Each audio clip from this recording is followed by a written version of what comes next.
Employé à la DSI, la direction des services informatiques, Franck Nadalin, 37 ans d'ancienneté, fait aujourd'hui un constat amer sur l'évolution de son métier. La pression permanente de l'État et la réduction des moyens humains conduisent à une détérioration des conditions de travail. L'avenir est plutôt sombre pour les salariés.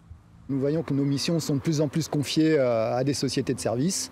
Nos anciens partent à la retraite et nous n'avons aucun remplacement sur les postes.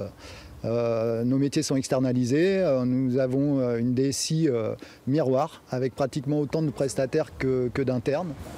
Confronté à une énième réforme de son entreprise et au lendemain d'un très long conflit, Alexis Palot, cadre depuis 12 ans à SNCF Réseau, fait lui aussi le même constat.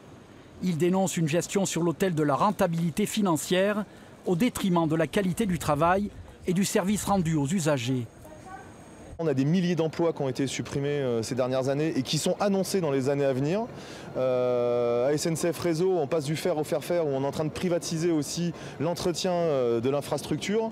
La sous-traitance passe aussi par des filiales du groupe SNCF qui ont été créées de toutes pièces pour concurrencer l'entreprise historique. Donc aujourd'hui, l'avenir des cheminots, on va dire, est compromis. Dans la gare, demain, on aura de moins en moins d'humains dans la gare. Tous les deux ont manifesté ce matin contre la politique sociale du gouvernement.